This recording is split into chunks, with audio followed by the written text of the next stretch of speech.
My name is Hannah Brown and I'm a Development Officer for the Improving Gender Balance and Equalities team at Education Scotland.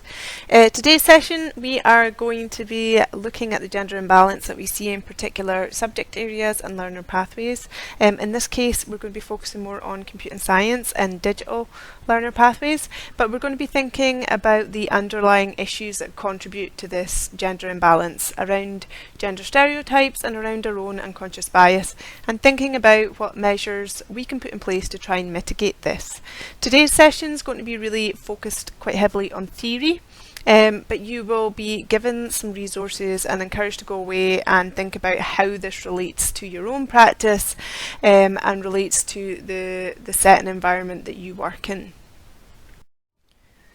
So just a little bit of background to our team. The Improving Gender Balance and Equalities team is a national team within Education Scotland. There are 6 of us in total, and we each align with a different region, so we work regionally. We work with schools and settings from early years right through to secondary, and we aim to work in collaboration with these settings, both to support practitioners to make realistic changes to their own practice that address gender imbalance and look at their own unconscious bias, but also we hope to marry this with a more whole-setting approach that promotes equality, addresses gender imbalance, and provides the sort of policies and frameworks that are needed to do this. Just before we start the session today, just a sort of wee slide around sort of health and well-being considerations. The first thing I want to say is that we're going to be looking at unconscious bias today, and it can be quite challenging to think about our own unconscious bias. That can be quite a difficult thing to do. So it's important to say that everyone has biases.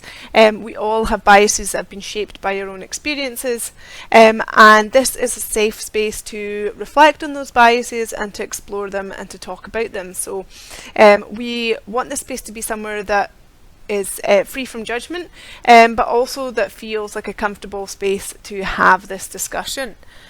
Today we're going to be focusing primarily on gender, but it's really important not to think of children of different genders as existing in sort of singular groups and having a shared experience within each of those groups. It's really important to consider intersecting barriers, and that young people who face multiple inequalities will face additional barriers. So your approach needs to be unique and bespoke, and to meet the needs of each individual child, and be aware of the impact of multiple inequalities on that particular child.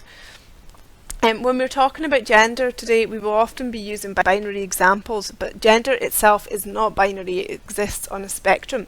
The reason we use these binary examples is to highlight the binary nature of gender stereotypes and how harmful this can be to children of all genders. And finally, if there's anything cropping up today that you would like to get more information on, or you're looking for some resources or some support, I will share my email address again at the end, and please feel free to get in contact with me and I'll do my best to support you. So the first thing I'm going to get us to do today is to think about the stereotypes that exist and to consider how they might be shaping our perceptions of the children and young people that we are working with. So this slide here shows the results of an activity that we do frequently, where we ask practitioners to think of 3 words they would commonly associate with girls and 3 words that they would commonly associate with boys. And in this particular case, we asked trainee science teachers to do this. And you can very quickly see which word cloud is associated with girls and which is associated with boys in this case. So on this slide, the girls cloud is on the right and the boys is on the left.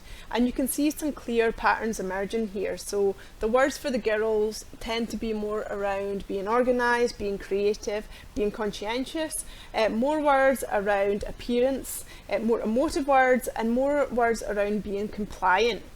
Whereas for the boys, the words tend to be more around activity and achievement and confidence. There's also, interestingly, more negative words in the boys' side. So we've got difficult, bored, rude, and also more words that we would stereotypically associate with STEM. So we've got technical, we've got physics, we've got logical in there as well. And what this activity does is that it shows us that even if we don't subscribe to these stereotypes, even if we disagree with putting children and young people in these boxes, these stereotypes are so ubiquitous that we can very quickly bring them to mind, and they do start to shape our perception of the learners that we're working with. These stereotypes exist and work in both a descriptive and a prescriptive way. So they both describe what it is to be a boy or a girl, but they also prescribe what's expected of children, young people, and even us in these designated roles. And they really amplify the difference between boys and girls and make it seem innate and inevitable and fixed to the sex that is assigned at birth.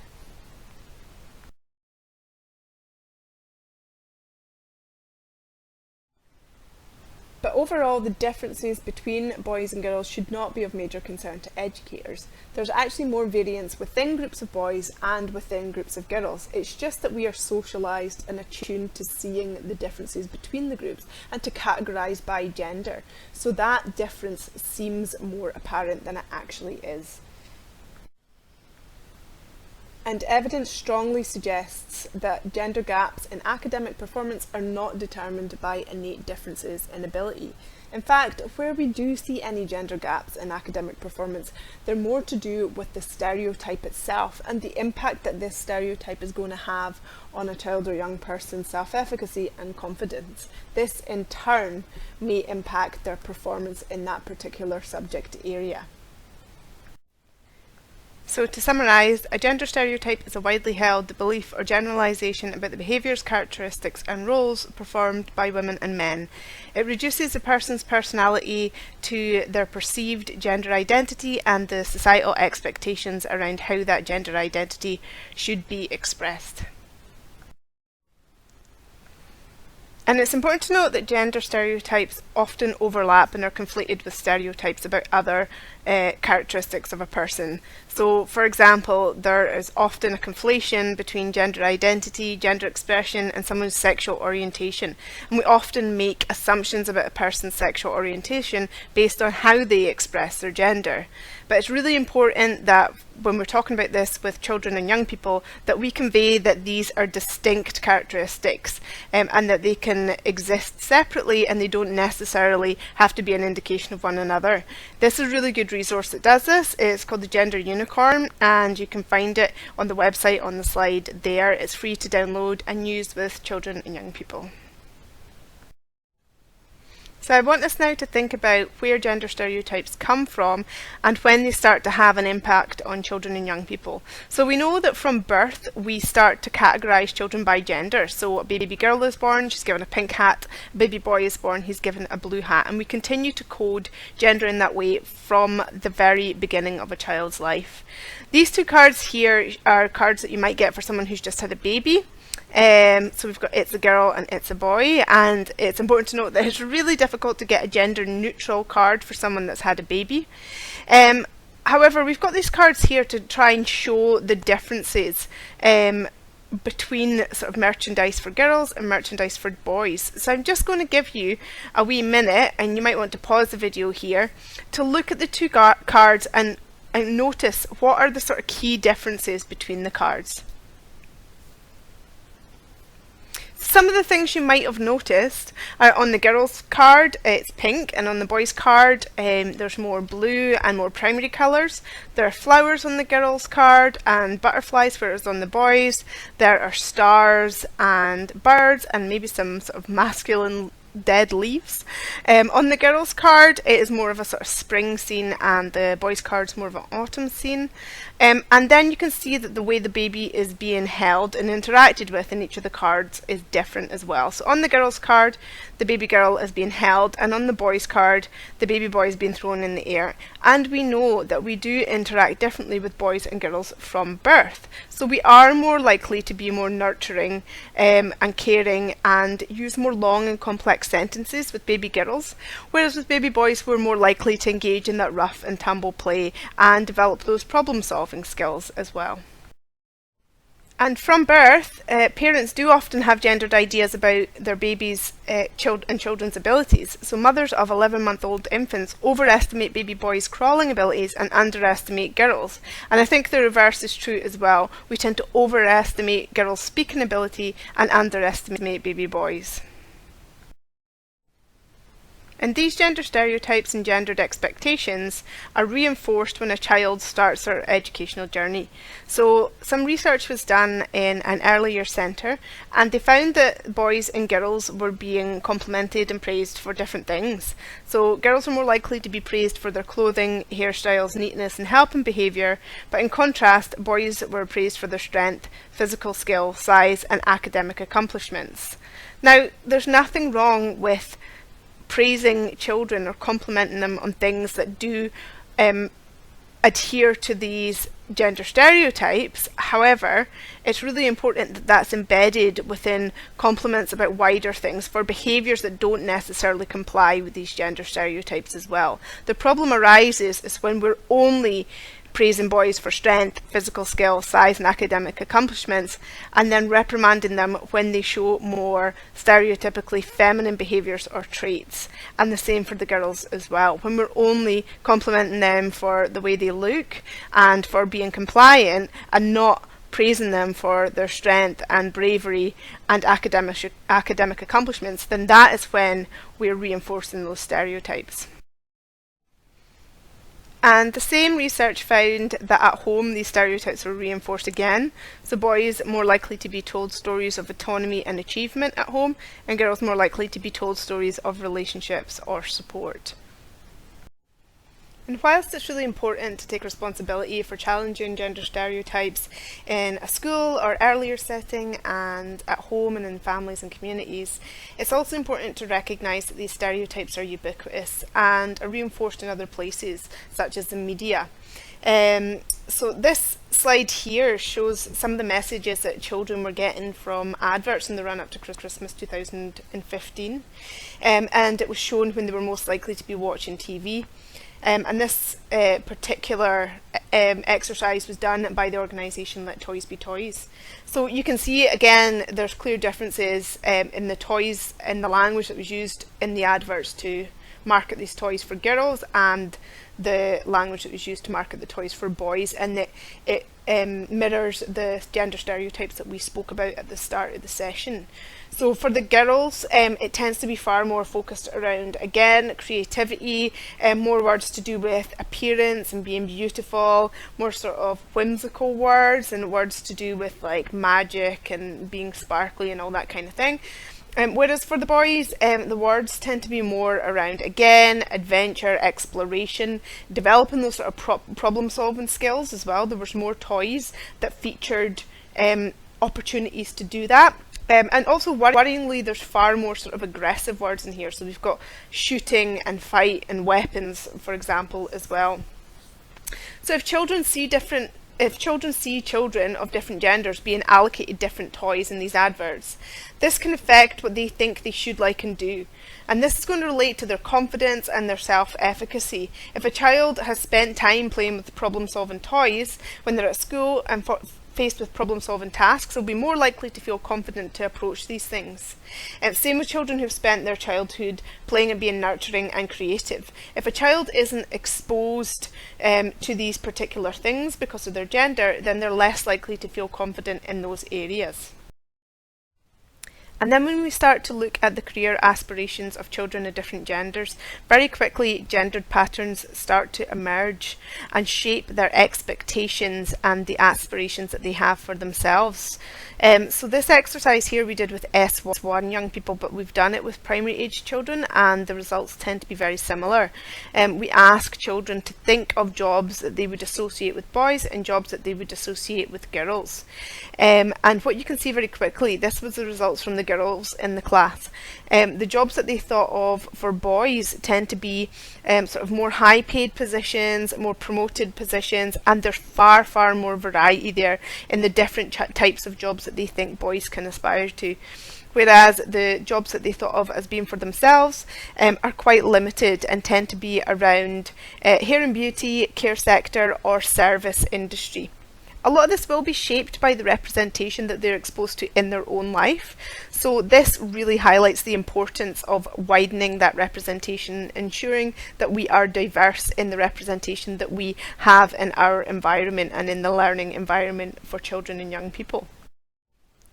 And this slide shows the results from the boys. Again, we see similar patterns emerging, but there are fewer jobs overall that the boys thought of, but still more jobs that they thought of, more variety of jobs for themselves and far fewer for the girls.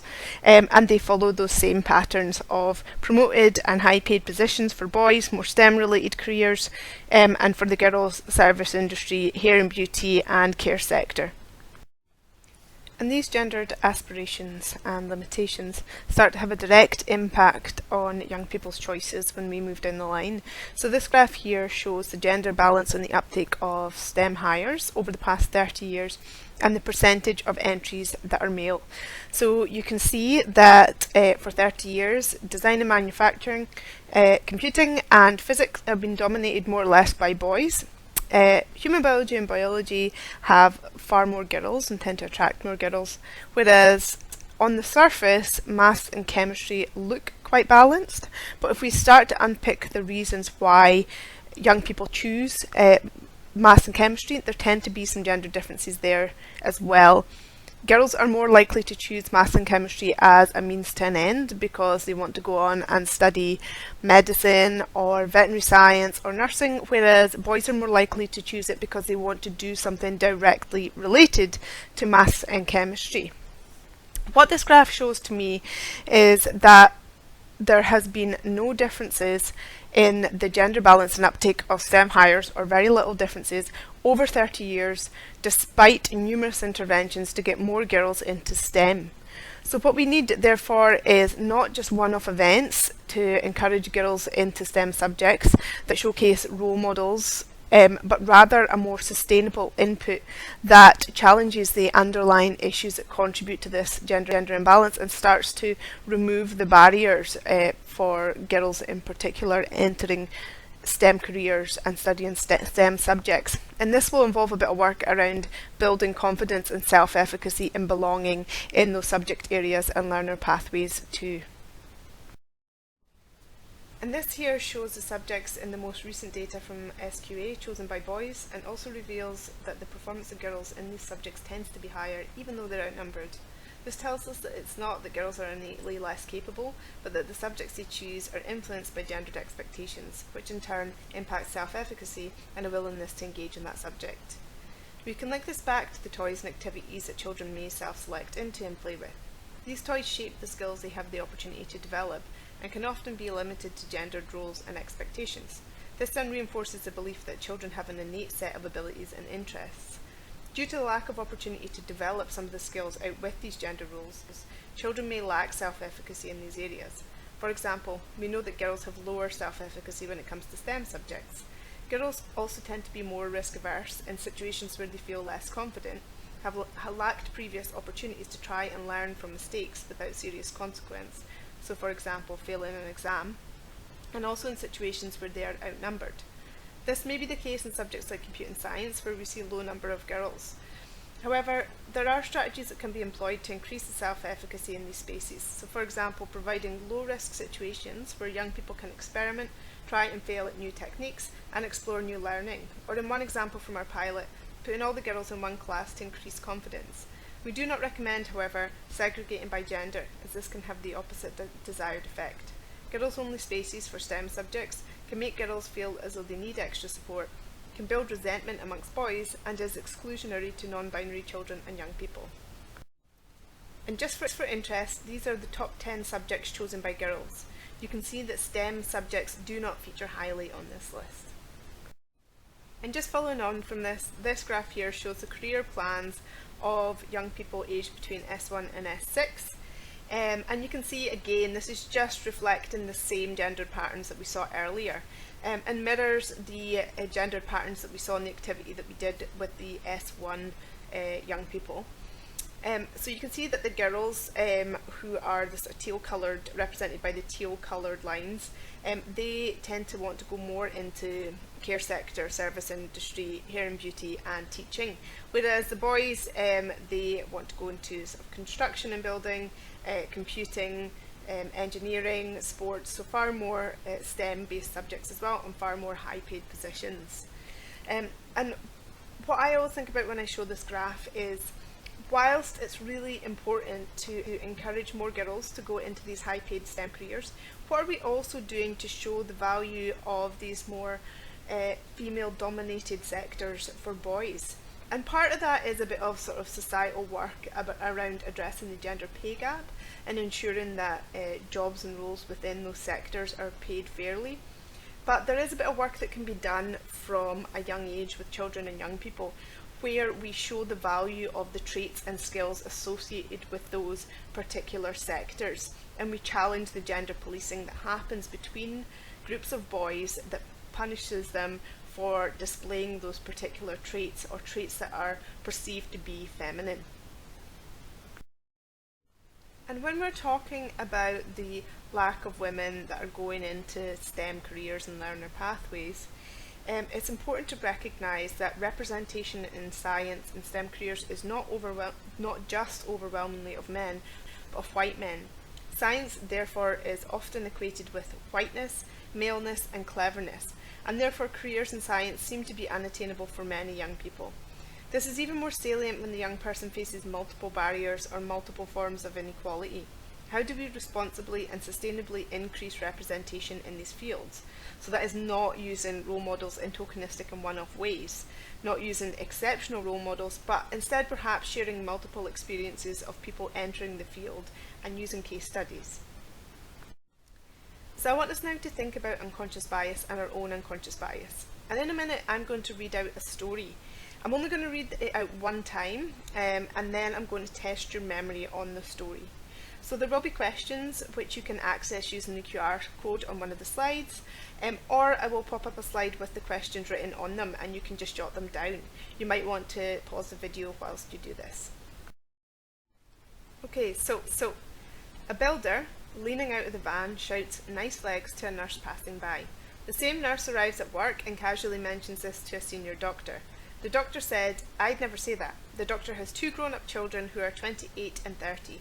They get on very well. One is a sergeant in the army, the other's training to be a beauty therapist. The doctor divorced last year and is currently dating someone else." If you're able to read QR codes on your phone, feel free to follow the link from the QR code here. Otherwise, I will pop the questions up in the next slide and you can jot them down. Again, you might want to pause the video. So, we actually don't know the answer to any of the questions in the quiz. Now, you might have become aware of that as you were answering the questions because we've already been talking about unconscious bias today. But even if that was the case, I'm betting that each of you will have had a very clear picture that played out in your mind whilst I was reading out the story. Our unconscious bias fills in the gaps of what we don't know so that the information can make sense.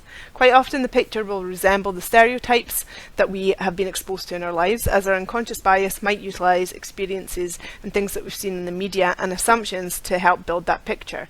Our unconscious bias is a way of identifying patterns to help us to make quick decisions and to analyse information quickly.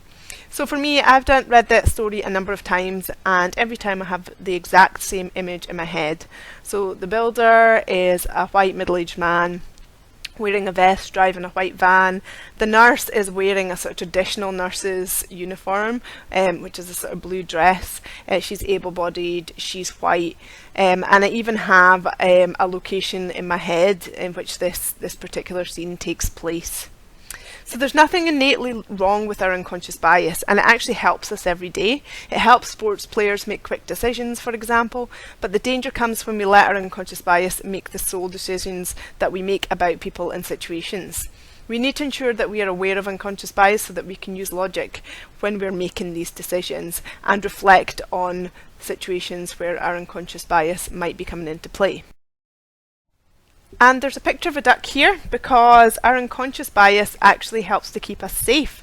So it comes into play when we are feeling threatened or we're in danger. And it can very quickly identify patterns in body language and tone of voice to figure out what's going on. So for example, our unconscious mind can help us decide whether to run for cover or look for an aquatic animal when someone yells duck. So when do unconscious biases have an impact? They're more likely to come into play and to influence our thinking when we're having to make quick decisions, when we're under pressure, when we're stressed, tired, anxious or frustrated, and when information is ambiguous or incomplete. Unfortunately, that can be a daily occurrence for many of us, to be in situations that are stressful, where we're under pressure, where we have to make a lot of decisions at once, and where we don't have all the information that we need. It also comes into play when we feel threatened, as I just mentioned.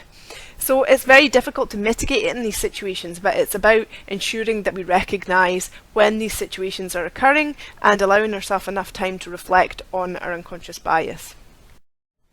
And we've all seen this optical illusion before, and I'm sure you're aware that the lines are actually the same length, even though they look different. But even though we are aware that this is an optical illusion and that the lines are in fact the same length, we still see them as being different lengths. It still has an effect. The same happens with unconscious bias. Even when we're aware of it, it still has an impact. It's about creating space afterwards to have non-judgmental reflection on when our unconscious bias has come into play and how it has impacted our decisions. Only then can we start to put in measures to help mitigate the impact of unconscious bias. And so we've spoken about unconscious bias in relation to gender, but of course we can have bias about all sorts of different attributes. So gender, ethnicity, religion, belief, perceived sexual orientation, attractiveness, disability, clothing, height, piercings or tattoos, hairstyle, body language, accent, personality, friends and family, age, and lots more. So this then leads us to think about the way that we are interacting with children of different genders. And research has actually shown that boys and girls are criticised and praised for different things in a classroom setting. So girls are more likely to be praised for good behaviour and effort, but then their work content scrutinised more closely. Whereas boys, they tend to be perceived to be the more disruptive ones in a class, so they're criticised for their behaviour. But then perhaps wanting to offer some positive reinforcement, they're praised for their work content, their ideas and processing and understanding. And the end result of this is that girls will lose confidence in their academic abilities and they're more likely to blame themselves if they think that they haven't performed as well as they should have. Whereas boys are more likely to retain confidence in their ability despite criticism and more likely to blame external factors if they don't perform as well as they think that they should have. Where all children were given the sort of feedback most often given to girls, then they tended to lose confidence in their academic abilities. So building on this then, I want to invite you to reflect on how gender neutral you are in your attitudes and expectations of learners of different genders, bearing in mind that we all have unconscious bias that is impacting the types of interactions that we're having. So some things you might want to reflect on are, do you use pet names and are they gendered in nature? Looking at your seating plan, so this is one that comes up over and over again. So the children that are perceived to be more badly behaved are often the boys, and then they will get sat next to the children who are perceived to be better behaved, who are often the girls. So this puts the girls in a behaviour management role, and it also is teaching the boys that they don't need to take accountability for their own behaviour. And the problem here is that it's often the same girls getting sat next to the same boys in every class. So this is having a negative impact on their learning. You can look at errands and roles within groups and teams. So who's doing which roles and are they doing them in equal amounts? Are the roles being rotated? Are they all taking the same amount of responsibility? And are our expectations of behaviours the same? So do we accept worse behaviour from boys and therefore do they get disciplined more harshly?